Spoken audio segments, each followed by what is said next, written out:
Matteo qui prolonge ce ballon vers Diani. Une touche de balle vers Diani. Cascarino, ça se trouve très bien. Le passement de jambe de Cascarino qui va pouvoir centrer maintenant vers le deuxième. Alors c'est vrai que Louisa a l'avantage de ce système de jeu en 3-4-3, ce qui le permet d'exploiter parfaitement toute la largeur du terrain. Il a pris le côté gauche. C'est passé côté gauche Ce ballon. avec Blackwood et le centre qui a failli être pris dans l'axe. Samoura qui est pris de vitesse par la joueuse jamaïcaine Blackwood qui donne un super ballon et dans le dos de la défense française. Le ballon qui arrive dans les pieds de Baltimore qui va les provoquer dans la surface. Baltimore qui est passé, qui va pouvoir centrer maintenant et c'est repris par Clara Matteo, mais ça sera au-dessus. Les jolis mouvements tricolores. Ah, super main offensive. Encore une fois, c'est Gueyoro qui fait la différence sur son premier contrôle. Et là, sur ce centre, et Baltimore, qui elle, avec ce crochet extérieur, qui prend le dessus sur son adversaire. Matteo directement dans les gants de... Et l'ouverture dans la profondeur. Un bon couverture. Allez, l'appel de Cascarino dans la surface. Oh, la bonne intervention de Taylor In avec la Jamaïque. Matteo pour le frapper. Vers Diani. Et la claquette de Rebecca Spencer pour cette tête vicieuse de Kadidiatou Diani. Samson. Attention à ce ballon dans la profondeur et la bonne couverture de Constance Picot. L'idée, l'intention est bonne. L'intervalle trouvé au stade. Maintenant dans la surface, encore avec Matteo maintenant. Pour armer sa frappe peut-être. C'est dégagé in extremis par les Jamaïcaines. Nouvelle vague bleue avec Baltimore, le centre tendu. Andy Baltimore qui va aller une nouvelle fois provoquer, centrer. Ça revient sur la tête de Diani. C'est pas fini. Dali. Nouvelle vague bleue avec Baltimore, le centre tendu. Et cette tête. Et ce corps. Puis derrière de nouveau, on attaque la dernière ligne jamaïcaine. Voilà, on a manqué d'application du côté de Delphine Cascarino. Le centre derrière la carte. Dali dans l'intervalle. Avec Matteo maintenant. Matteo ouvre la surface. Et 22e minute de jeu. Retour gagnant l'équipe de France pour Clara Matteo. Et ça fait 1-0 pour les Bleus face à la Jamaïque. Ah, super, depuis ce début de match, elles sont bonnes les Françaises. Elles ont beaucoup trouvé de jeu entre les lignes avec des passes verticales qui apportent le premier déséquilibre avec Dali, Matteo. Et puis là, quelle erreur de Swaby. Cette erreur de relance de Swaby, c'est Matteo qui vient crucifier Spencer d'un tir coup de pied, ras de terre croisé, imparable. Grosse erreur de la joueuse de la... Et la réaction jamaïcaine, pourquoi pas, avec Blackwood. Cascarino qui sera mise dans le sens du jeu. Clara Matteo qui est servie, qui va centrer vers Dali, la prise de volée. Pas suffisamment armé de la part de Kenza Dali. Mais c'est joué avec beaucoup de justesse de la part de Matteo Spencer. Ça a joué un ballon long et puis derrière il y a la présence de Renard. Super déviation de Gianni. Pourquoi pas. Et la parade de Spencer. Il y avait la balle de break là pour Clara Matteo.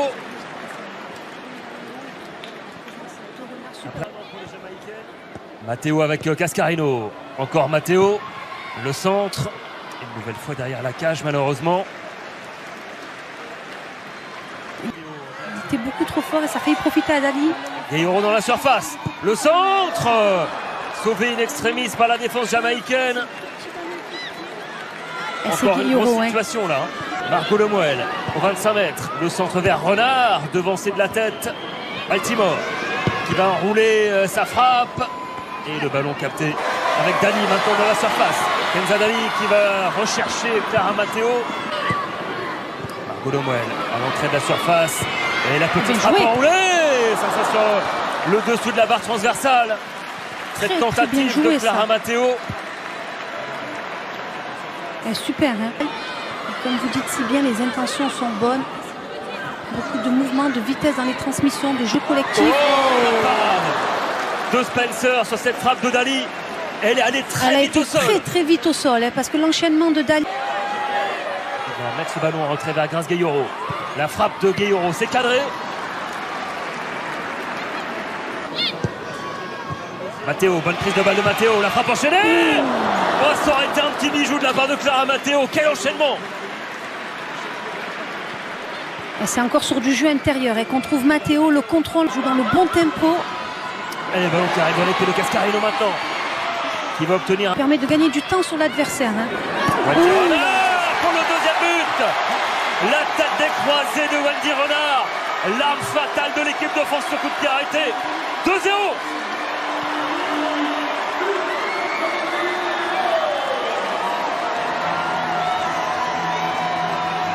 Elle est redoutable, on le sait, Wendy Renard. Sur les coups de pied arrêtés, elle l'a encore prouvé ce soir.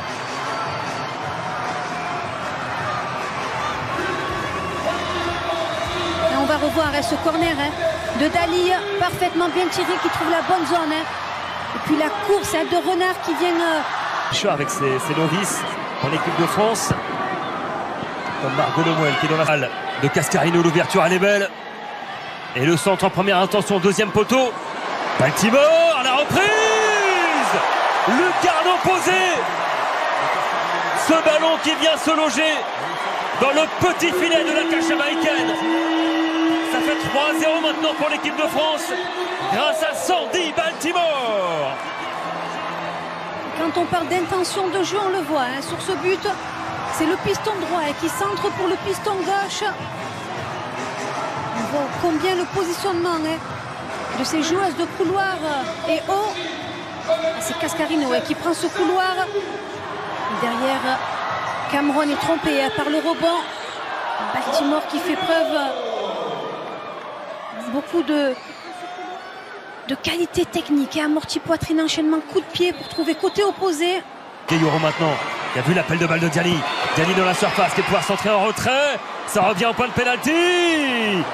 La frappe de Dali trop molle, captée. Balisée avec les Bleus. La preuve encore avec Kenza Dali dans la surface. Gayoro. La frappe contrée par le dos de Swami. Plein axe. Elle a temporisé pour écarter à droite finalement vers Matteo, le centre. Un petit peu trop long. Avec Diani face au but. Diani qui a voulu glisser ce ballon entre les jambes de Rebecca Spencer. Par la remise vers le sommaire dans la surface maintenant.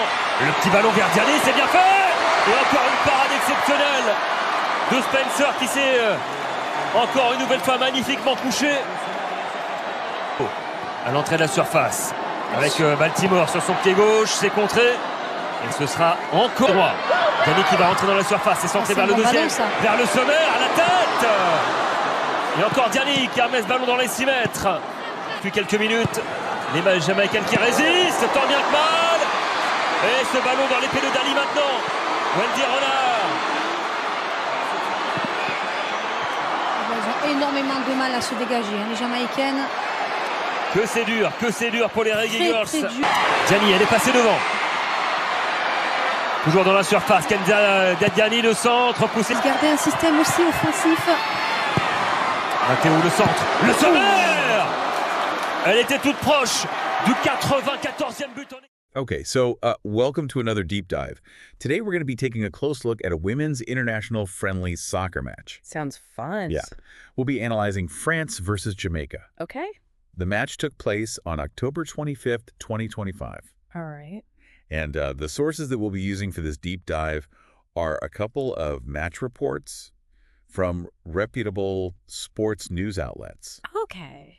So, just basic reporting on what happened. Yeah. France won this match. They did. But we're going to take a look at some of the details, like how they won, Okay. what it might say about their form and, potential in upcoming tournaments. Right. So without further ado, let's jump into it. Right. France won this game 3-0. A decisive victory. Yeah, so I know, like, in soccer, a 3-goal differential, it doesn't sound like the biggest blowout in the world, Right. but it definitely is a sign of dominance. It is. It is. It's, 3 goals is a pretty significant margin of victory in soccer. Yeah. So our source talks about France's attacking prowess, Yes. which they definitely showed off in this game. Yeah. So the first goal was scored in the 22nd minute by C. Matteo. Uh-huh. And then just before halftime, W. Renard put one in the back of the net. Yeah. And so they go into halftime with a 2-0 lead over Jamaica. And that's tough. And then, just a few minutes after the second half starts, Uh-huh. as Baltimore puts in another goal. Yeah. So it's 3-0 at that point. Mm-hmm. What do you think about this pattern of scoring? You know, just right before the half Yeah. and then right at the start of the second half. I think that says a lot about, how France approached this match. Getting that goal right before half really demoralized Jamaica. Right. Makes it very difficult to come back from that. Yeah. And then getting that goal at the beginning of the second half kind of put the nail in the coffin. You Yeah. know? Just kept up that momentum, kept Jamaica on their back foot. Yeah, totally. So the source also talks about France's disciplined defense and their fluid midfield play. Can you kind of unpack that a little bit? Sure. Like, what does that actually look like on the field? Yeah, so disciplined defense, you're seeing a team that's very organized. They're communicating well. Huh. They're not giving Jamaica any space. They're cutting off passing lanes. They're making it very difficult for Jamaica to get anything going in the attacking third. And then fluid midfield play, that's what connects the defense and the attack. Right.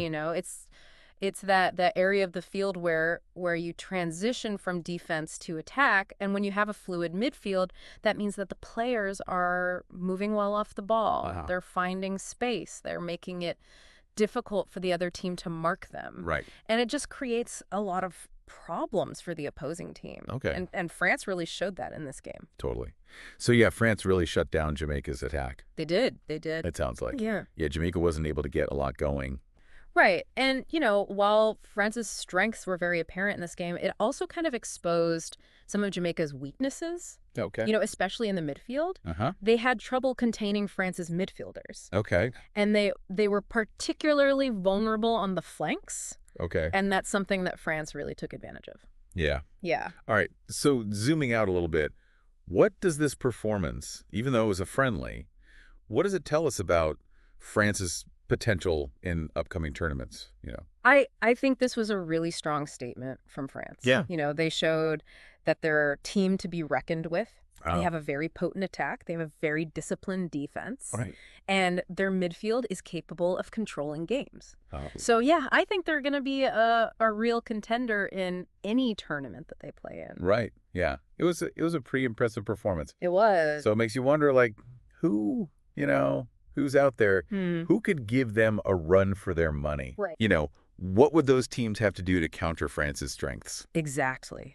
That's the big question now. Yeah, that's something that we'll all be watching for. Yep. As these upcoming tournaments approach. Yeah, absolutely.